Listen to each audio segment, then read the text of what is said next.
안녕하세요. 8일차 재미있는 성경 통독 창세기 22장에서 24장 말씀입니다. 오늘의 핵심 내용은 모리아산 그 번제 내용인데 2000년 후에 갈보리산 예수님의 번제로 이어진다는 놀라운 사실입니다. 첫 번째로 하나님께서는 시험장에 아무나 들여보내지 않으신다는 내용입니다. 하나님께서는 아무나 시험하시지 않습니다. 시험을 받을 만한 준비가 된 자, 그리고 그 시험장에 들어가서 진지하게 시험에 응할 수 있는 그 성숙한 사람을 시험하십니다. 그런데 하나님께서 아브라함을 시험하셨습니다. 아브라함이 시험을 치를 만한 그 실력을 갖추었기 때문인데 하나님께서 말씀하신 대로 100세에 아브라함에게 주신 아브라함이 사랑하는 독자 그 이삭을 하나님께 번제로 바치라는 말도 안 되는 시험이었습니다. 하나님께서는 시험이 있었지만 아브라함에게는 그러니까 하나님께서는 시험이셨지만 아브라함에게는 삶의 실제였습니다. 그런 실전이었고 바로 현실이었습니다. 그런데 놀랍게도 아브라함은 그 하나님의 명령에 좌고우면하지 않고 거침없이 하나님께로 전진합니다. 아브라함은 이삭이 자신의 목숨보다 소중한 그 사랑하는 아들 그 이삭이지만 동시에 그 이삭이 자신의 소유가 아니라는 그 사실을 정확하게 인지합니다. 그래서 이삭이 없어지면 하나님의 언약의 성취는 어떻게 되는 것인가 하는 그 신앙적인 하나님의 약속이 깨어질 듯한 그 갈등도 있었을 것인데 그러나 아브라함은 하나님의 요구에 순종하기로 결정합니다. 즉 요구사항 자체에 집중한 것이 아니고 그 요구하시는 분이 누구이신가에 집중해서 하나님의 시험을 통과하게 됩니다. 놀랍습니다. 두 번째 포인트입니다. 유대인의 가정교육은 아브라함의 가정에서 시작됩니다. 유대인들은 그들의 가정교육의 시작을 아브라함부터라고 말합니다. 아브라함과 이삭의 대화가 유대인 가정교육의 가장 중요한 시작이었는데 아버지 아브라함과 아들 이삭이 모리아산으로 올라가면서 대화합니다. 아들 어깨에는 번제에 쓸 나무가 아버지의 손에는 불과 칼이 들려 있습니다. 이삭이 질문하는 거죠. 아버지 번제에 쓸 불과 나무는 있는데 번제할 어린 양은 어디 있습니까? 라고 질문합니다. 그러자 아브라함이 말합니다. 번제할 어린 양은 하나님께서 친히 준비하실 거야 라고 말합니다.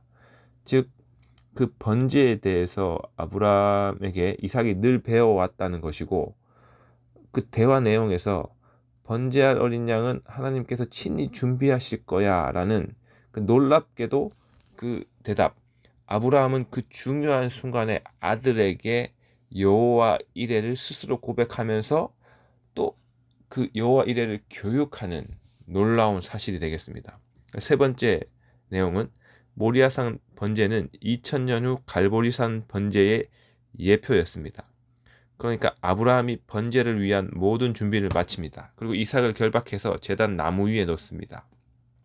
이때 이삭은 하나님께서 준비하신 번제의 제물이 자신이라는 사실을 깨닫습니다. 그 순간 이삭은 결정해야 됩니다. 아버지의 행동에 순종할 것인지 도망할 것인지 결단해야 합니다. 아브라함은 이 결박한 이삭의 심장에 드디어 칼을 겨누고 이때 힘이 딱 들어가는 순간에 하늘에서 하나님이 아브라함을 급하게 부르십니다.